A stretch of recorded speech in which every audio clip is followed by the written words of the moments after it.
Most people walk into a car dealership thinking they know exactly what they're doing. Derek thought he had it all figured out. He found the car he wanted, a brand new model priced at $32,250. Pulled up Consumer Reports, checked the manufacturer's invoice, and walked into the dealership fully prepared. The salesman even said, "We're basically losing money on this deal." Derek felt like he won. He drove home holding the keys, proud of himself, feeling clever. But here's the thing. He didn't really win.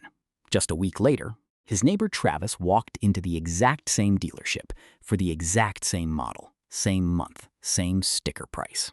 And he paid $2,400 more. Same car, same dealership, same month. The difference? Not the car, not even the sales team. It was what they said when they walked in and the hidden profit layers built into every car sale. Layers most buyers don't even realize exist. Right now, if you've ever wondered whether paying cash for a car actually saves you money or costs you, this video is for you. Early CTA within first 90 seconds. Here's why you should pay attention. Most people spend weeks researching a car before buying one. But almost nobody spends even 10 minutes understanding how the dealership actually makes money. And that's why millions of people overpay every single year without realizing it. On Fillie Finance, we break down the hidden math behind the financial decisions you'll make every day. Because whether it's buying a car, a house, paying off debt, or investing, one small decision can cost you thousands of dollars. So if you want to make smarter money decisions using real numbers instead of sales pitches, subscribe now. And let's get into the numbers. Back to Story Meet Derek. He didn't just stroll in and hope for the best. He spent months researching. He skipped impulse buys. He had the manufacturer's invoice in hand, $29,900, ready to negotiate. He knew he had $50 in gross profit wiggle room. That was the number he could see. What he didn't see was everything else hidden behind the scenes. The 14 layers of profit that dealerships quietly build into every car sale. At first, the dealership let him think he was winning, and he believed it. But then Travis arrived, cash in hand, thinking he was about to get the ultimate deal. And this is where the story gets interesting. Because in the world of car sales, paying cash isn't power. It's often the opposite. Right after Derek drove home, feeling like a genius, you might think the deal was over. But here's the twist. The real money wasn't on the sales floor. It was hidden behind 14 different profit layers that most buyers never notice. Derek only saw the invoice and the $50 he negotiated off the sticker price. That was layer one, the visible gross profit. Everything else was invisible. And it's what makes dealerships so profitable. Let's break down the first few layers. Right after Derek drove home feeling like a genius, he thought the deal was over. The paperwork was signed. The keys were in his hand. And the dealership made $50. At least that's what Derek believed. But here's the problem. The $50 is the only profit layer Derek was allowed to see. Everything else was hidden. And that's where the real money starts. Layer 1, dealer holdback. The manufacturer's invoice showed $29,900. Derek paid $29,950, $50 above invoice. Simple, except it wasn't. What Derek didn't know was that manufacturers often send money back to the dealership after the vehicle is sold. It's called dealer holdback, usually around 2% to 3% of the sticker price. On Derek's $32, 250 car. That means the dealership likely received somewhere between $645 and $967 after the sale. Think about that. Derek thought the dealership made $50. The holdback alone was more than 12 times that amount. And we're only on layer 1, Lacy 2. Dealer cash incentives. Sometimes manufacturers build too many cars. Incentive starts piling up.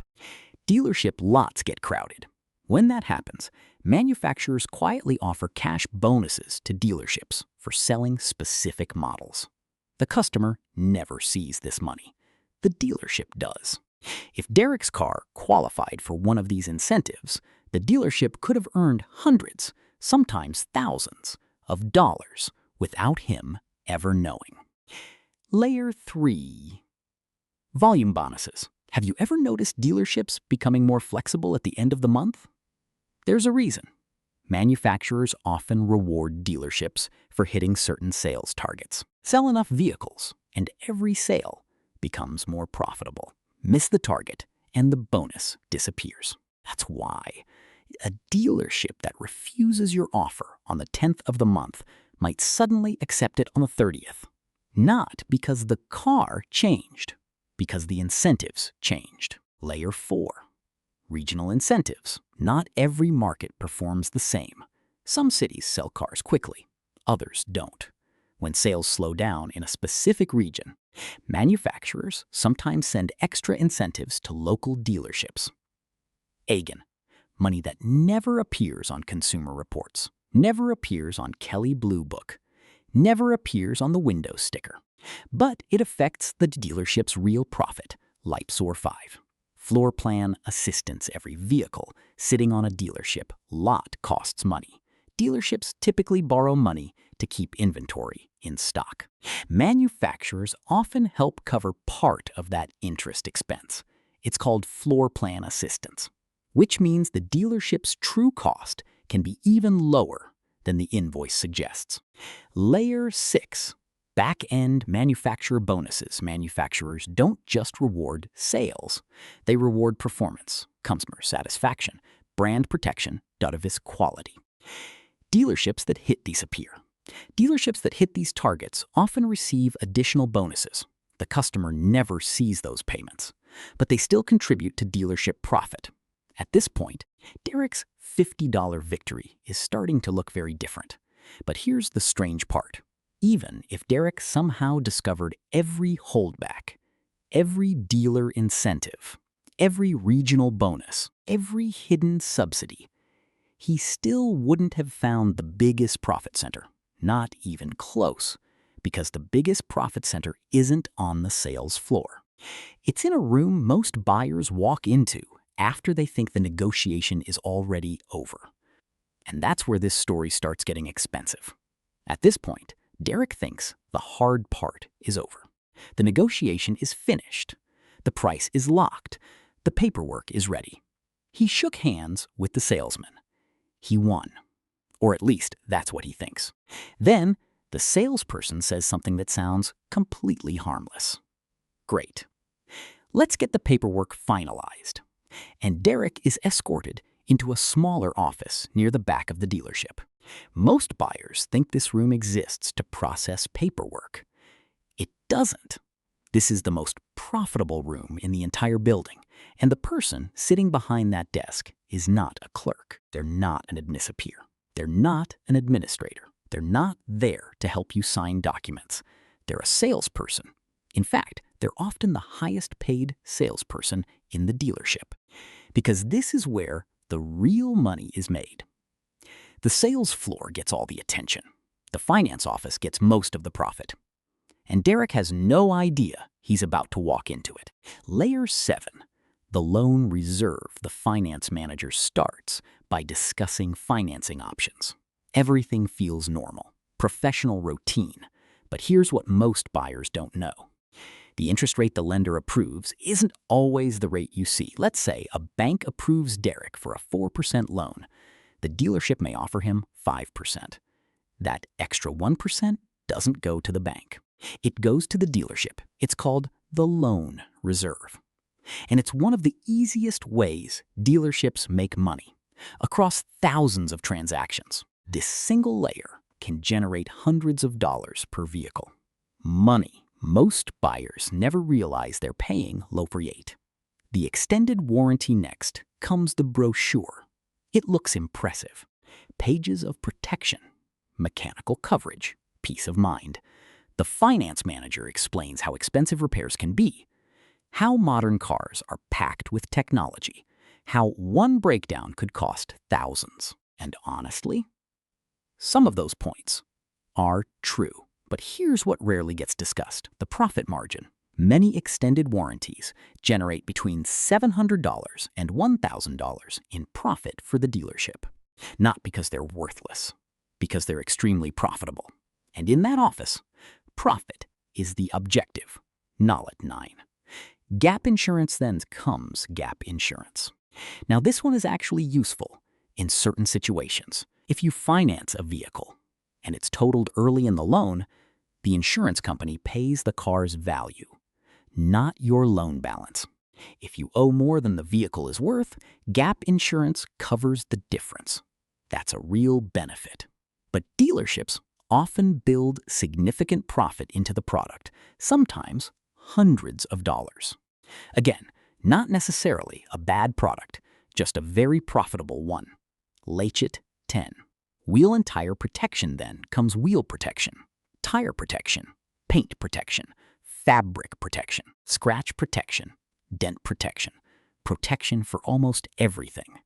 Each product sounds small, almost insignificant, a few $100s here, a few hundred there. But every item adds profit. And because they're presented individually, buyers rarely calculate the total. The dealership does ladder to 11. The monthly payment trap. And this is where psychology enters the conversation. Notice something. The finance manager rarely asks, "How much do you want to spend?" Instead, they ask, "What monthly payment are you comfortable with?" That's not the same question, because once your attention moves to the monthly payment, the total cost becomes less important. The loan gets longer, the interest grows.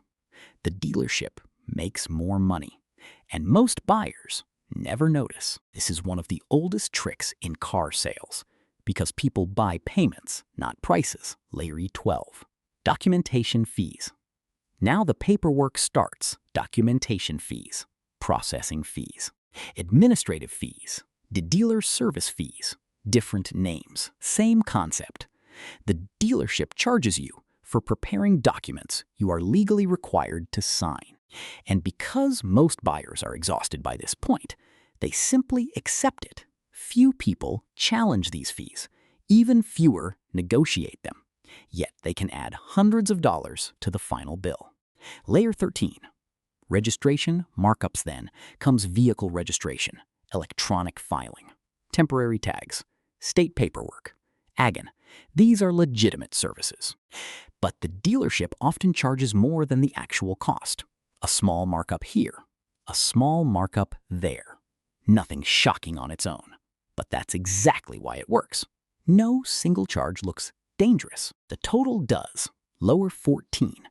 Convenience, profit, and finally, the most invisible layer of all, convenience. By now, Derek has spent hours at the dealership.